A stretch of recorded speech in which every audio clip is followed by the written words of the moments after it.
Buonasera da Sicilia 24, le principali notizie. Madre lancia dal terrazzo di casa la figlia di 7 mesi, tragedia a Mister Bianco nel Catanese, la piccola è morta, la donna era una paziente psichiatrica ed è in stato di fermo. Strage di Monreale, venerdì i funerali delle 3 vittime, resta in carcere il 19enne palermitano accusato degli omicidi, al GIP dice sono pentito, continua la caccia ai complici. Padre spara per sedare una rissa e uccide il figlio a San Gregorio nel Catanese. L'uomo si è avvalso della facoltà di non rispondere. Il GIP di Catania si è riservato la decisione sulla convalida dell'arresto. Sevizie, soprusi e violenza nei confronti di un anziano preso di mira da 5 minorenni. La polizia di Siracusa interrompe l'incubo che durava da 6 mesi. Gli studenti di Avola con le istituzioni per dire no alla violenza. La mamma della 14enne di origine africana bullizzata, fa molto male, non riesco a perdonare. Ancora aggressioni al personale del 118, un'operatrice interviene in via Carnazza nel Catanese e finisce in ospedale. Domani sciopero simbolico di 3 ore.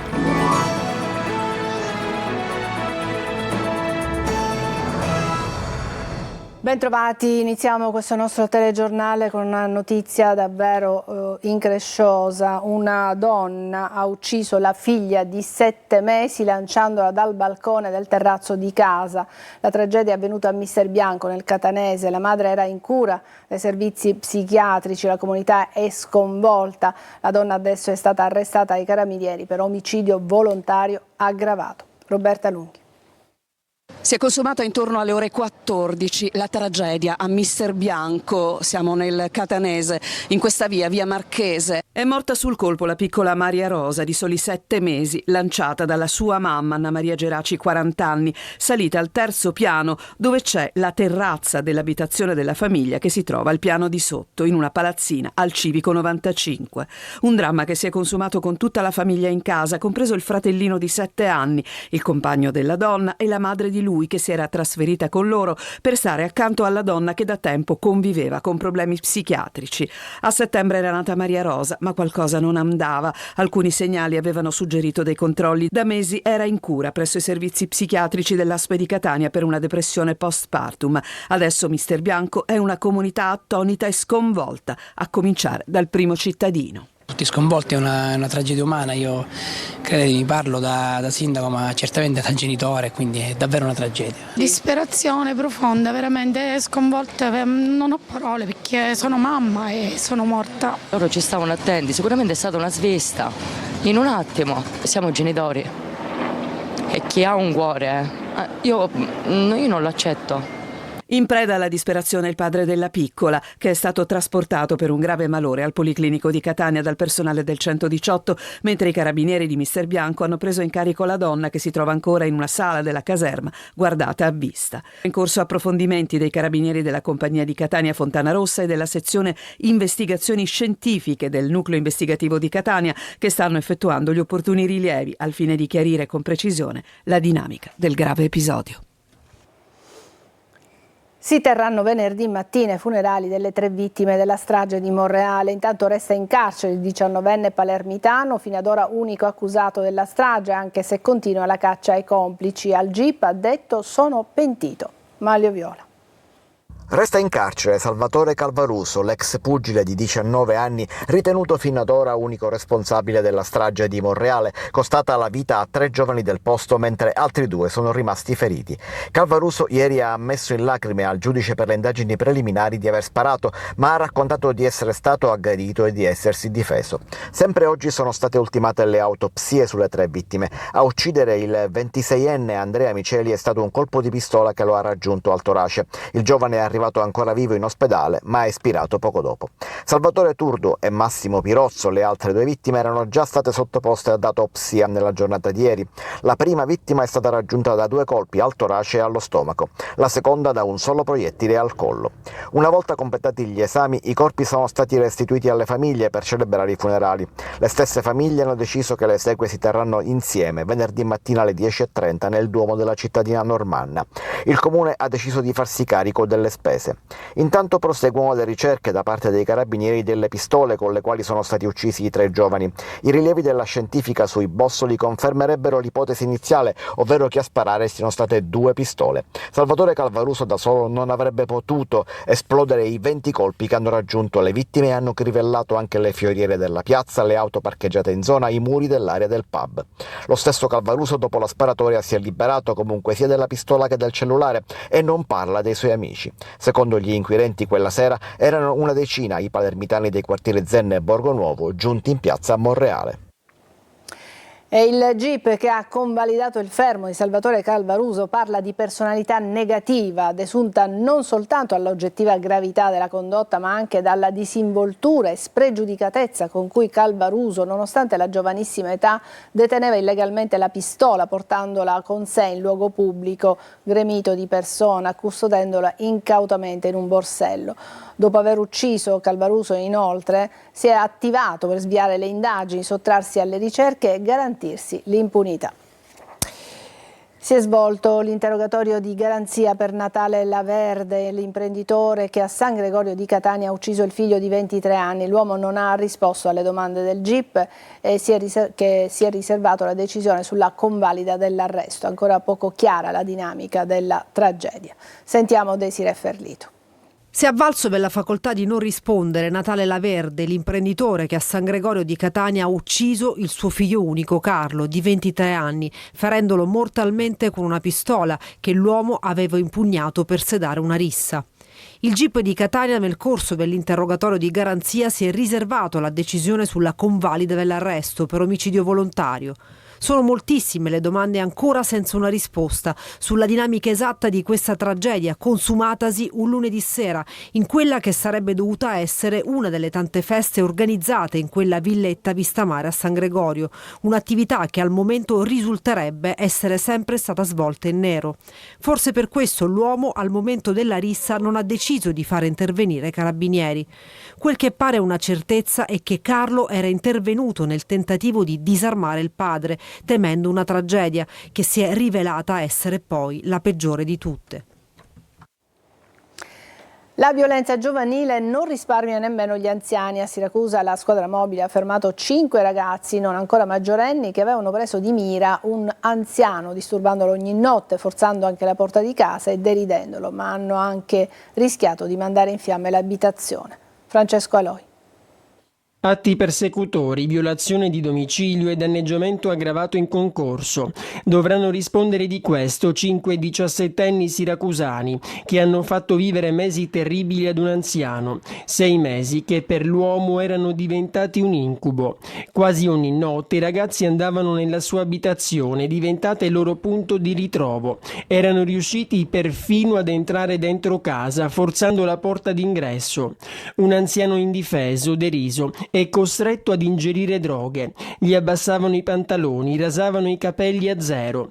In alcuni casi hanno anche appiccato un incendio, bruciando alcuni effetti personali.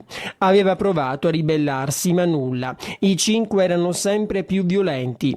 Un'escalation criminale a cui la squadra mobile ha messo fine. Con l'ordinanza della Procura dei minori di Catania adesso sono rinchiusi in comunità, ognuno in un posto diverso. C'erano soprattutto i compagni di scuola e gli amici di Leonardo Titone oggi nella Basilica Cattedrale di Mazara a salutarlo, gli occhi pieni di lacrime, il cuore colmo di disperazione per quanto accaduto. Assieme a loro i genitori disperati per la perdita di quel figlio che amavano tanto. Laura Spanò.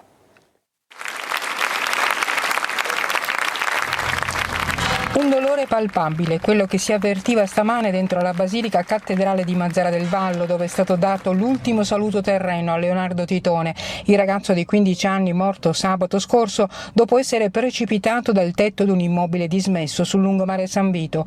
Una chiesa gremita soprattutto di ragazzi, i compagni di scuola e gli amici di Leonardo, tutti con i volti segnati dal dolore. Ad officiare il rito funebre il vescovo della diocesi di Mazara, Sua Eccellenza Angelo Giordanella, che si è proprio rivolto a loro, ai ragazzi smarriti e ancora increduli per la tragica morte di Leonardo, invitandoli a non farsi abbattere dal dolore. Leonardo oggi non è nella barra, ma è su una cattedra, la cattedra della vita. Leonardo ci dice: non abbiate paura di cercare e di incontrare questo amico del cuore. Dalla Germania per salutare Leo sono arrivate anche la mamma e la sorellina Noemi, profondamente addolorate. Sono state vicine al papà di Leonardo, che non ha mai mancato di ringraziare quei ragazzi che fino all'ultimo non lo hanno lasciato solo. Presente il sindaco di Mazara, Salvatore Coinci. Oltre ad aver indetto una giornata di lutto cittadino, l'amministrazione comunale si è fatta carico delle spese funebri. Intanto rimane il dramma per la morte di un ragazzino, forse anche lui vittima di questa moda che impazza su internet, ovvero i pericoli delle social challenge per la generazione Z, giochi mortali che hanno sempre nomi differenti ma che coinvolgono sempre più ragazzi da nord a sud dell'Italia. Gli studenti di Avola in piazza con le istituzioni per dire no alla violenza. Tra i giovani c'erano anche le 2 ragazzine vittime di bullismo. La mamma della 14enne di origine africana al nostro TG dice: fa molto male, non riesco a perdonare. Francesco Aloi. Cosa significa oggi scendere in piazza? È un grido di speranza per le generazioni future, la speranza che qualcosa possa cambiare. Ad Avola si va in piazza per lanciare un messaggio forte e chiaro: no alla violenza. Tra gli studenti ci sono anche loro, Mami e Michela, le 2 vittime delle aggressioni di sabato scorso.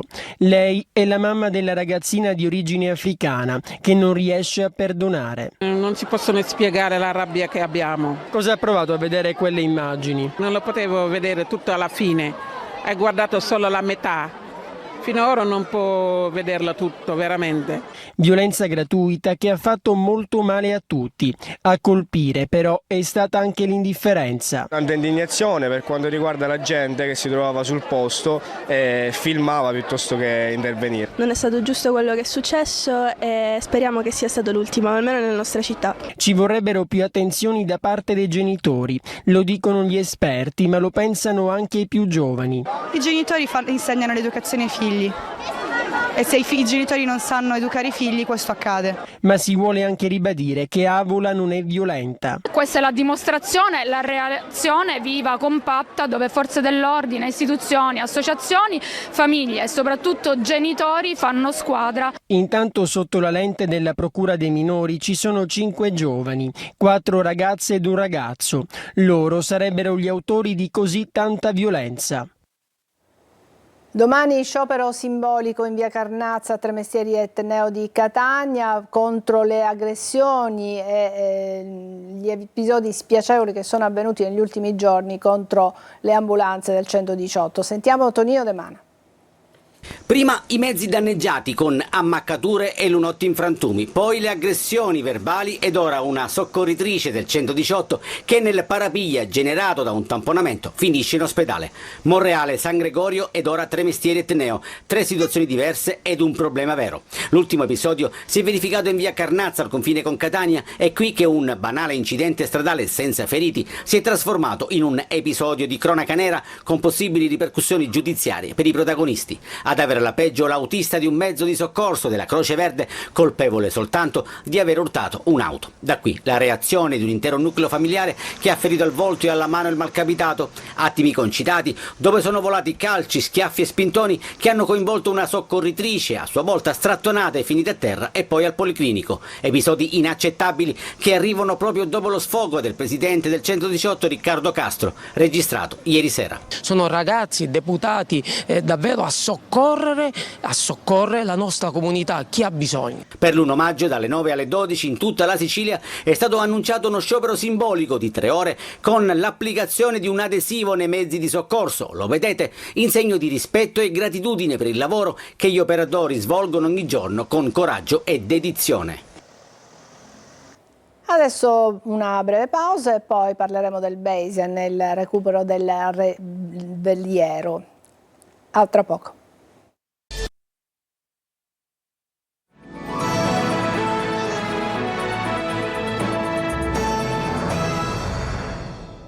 A Porticello non è arrivata la gru galleggiante, quindi è stato rinviato il recupero del Bayesian. Le operazioni inizieranno il 3 maggio. Ci sono già però in porto i primi mezzi per il recupero del veliero affondato, lo ricordiamo, lo scorso agosto. Marco Gullà. Erano previste per oggi, ma inizieranno il 3 maggio le operazioni di recupero del relitto del Beisan, naufragato lo scorso 19 agosto nella rada del porto di Porticello su un fondale di circa 50 metri. Le operazioni avranno una durata stimata tra i 20 e i 25 giorni. Prima del sollevamento della nave, per ragioni di sicurezza, è previsto il taglio dell'albero. Una volta riportati in superficie, nave e albero verranno posti a disposizione della Procura di Termini Imerese, nel porto della cittadina. Siamo all'interno di questa imbarcazione che si chiama Recoil, è un mezzo anti-inquinamento, sarà ovviamente uno dei mezzi che verrà utilizzato per il recupero del Beisan qualora ci fosse appunto una perdita di carburante in mare. Altre 2 navi definite chiatte, ponti di sollevamento, sono in arrivo proprio qui a Porticello nelle prossime ore. Serve a recuperare l'olio che potesse fuoriuscire dalla nave affondata. Qualora esce l'olio, il gasolio, quello che sia, lo racchiude con le panne che abbiamo noi dietro, lo circuisce, poi noi ci andiamo con un attrezzo che abbiamo che si chiama skimmer, che funziona idraulicamente, che aspira l'olio e ce lo mette a bordo da noi. Le operazioni si svolgeranno sotto il continuo controllo del personale della Capitaneria di Porto di Palermo e la vigilanza di mezzi navali della Guardia Costiera. Allo Stadio Massimino di Catania è scesa in campo la solidarietà per l'edizione numero 17 di Un Gol per la Solidarietà, pienone di star del mondo della televisione, del web e del calcio, uniti contro il bullismo. Eva Spampinato. Il calcio d'inizio sotto un caldissimo sole di fine aprile, uno stadio pieno di gente, ragazzi, bambini, famiglie, tutti pronti a dire no al bullismo e sì al rispetto reciproco. Messaggio slogan dell'edizione numero 17 di Un Gol per la Solidarietà. Era importante dare un segnale, abbiamo spesso detto che l'unico mezzo che abbiamo per poter combattere questi fenomeni negativi sono quelli di poter raccontare, parlare e divulgare. Sono troppi anni che si fa finta di niente, se noi possiamo aiutare in qualsiasi modo a farlo, lo facciamo e siamo qui per questo. Lavorando con i ragazzi, soprattutto da 2 annetti a questa parte, la lotta contro il bullismo è uno dei temi che veramente mi tocca da vicino. Come ogni anno la manifestazione organizzata da Luca Napoli richiama a Catania gli amati volti della TV nazionale e siciliana, del web, del calcio e tanti altri amici per il quadrangolare tra le formazioni della Nazionale Artisti TV e Stelle dello Sport, All Star Sicilia, Dream Team e Nazionale Giornalisti. Quando mi chiamano io arrivo perché è come stare a casa, anzi di più. Credo che il mio sorriso dica tutto, è veramente meraviglioso, va oltre l'emozione. Presenti il capo della Polizia Postale Marcello Labella, Don Nuccio Puglisi, direttore della Caritas diocesana di Catania, alla quale verrà destinata parte dell'incasso, e i rappresentanti delle forze dell'ordine del comune. Secondo me possiamo creare un dialogo col proprio figlio in modo che lui possa raccontarti qualunque cosa. Io e mia moglie cerchiamo sempre di informarli su tutto e vogliamo sempre che si comportino nel giusto modo. Ad arbitrare il primo match il 19enne Diego Alfonsetti, l'arbitro aggredito poco tempo fa durante una partita under 17 a riposto. Il calcio, ma lo sport in generale, non è violenza ma è divertimento. Chiedere aiuto non significa essere deboli, anzi essere più forti. Se c'è bisogno chiedete aiuto. Una breve pausa, poi parleremo del calcio, parleremo del Catania. A tra poco.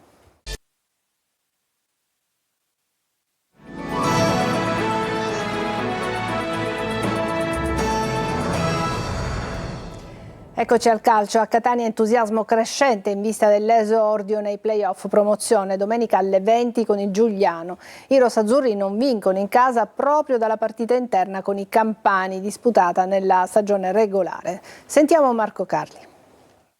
Era il 26 gennaio e Guglielmotti, che potrebbe anche dare il suo contributo domenica nella prima dei playoff, indirizzava la sfida col Giuliano, ultimo successo interno del Catania che ha costruito il più che positivo finale di stagione lontano dal Massimino. Da 2 mesi circa un Catania nuovo, con tanti giocatori recuperati e anche un diverso modo di interpretare la partita, più cinico anche sulla base dell'avversario. A Potenza se ne ha avuto un esempio, baricentro basso per larga parte dell'incontro e comunque la vittoria. Quella che sarebbe il caso di ritrovare anche nello stadio amico, detto che il regolamento prevede il passaggio del turno anche in caso di pareggio, vista la miglior posizione in classifica degli etnei rispetto al Giuliano. A proposito degli avversari, il Catania trova una squadra che segna 51 gol realizzati, ma anche che subisce 54 reti incassate contro le 34 degli etnei. I rossazzurri segnano pochi in casa, appena 18 gol, anche se subiscono pochissimo, 12 reti prese, solo l'Avellino neopromosso ha eguagliato gli etnei. L'obiettivo è provare a dare un impulso diverso alla vena realizzativa interna, anche perché per proseguire nei playoff l'effetto Massimino deve tornare determinante. A proposito di effetto Massimino, l'intera città si muove per garantire il proprio sostegno. Ci sarà il pubblico delle grandi occasioni, quello trascinante. Fino al 1 maggio alle 13 gli abbonati avranno la possibilità di acquistare il biglietto confermando il posto occupato durante la stagione regolare. Contemporaneamente sarà attiva anche la vendita libera degli altri tagliandi. Da giovedì sospensione della vendita per 2 ore, configurazione della pianta dei vari settori dello stadio per capire chi degli abbonati avrà confermato il proprio posto e dalle 15 nuovamente il via per acquisire il tagliando. L'operazione playoff è già cominciata. E Alessandro Zarbano e il Catania sono sempre più vicini. L'incontro tra l'ex direttore generale del Genoa e i vertici del club rosso-azzurro ha fatto segnare un ulteriore avvicinamento tra le parti. Raggiunta l'intesa, adesso spetta ai legali delle due parti formalizzare l'accordo che potrebbe essere ufficializzato prima della gara tra gli etnei e il Giuliano di domenica. Ci fermiamo qui, è tutto per questa edizione di Sicilia 24. Grazie per averci seguito, buona serata.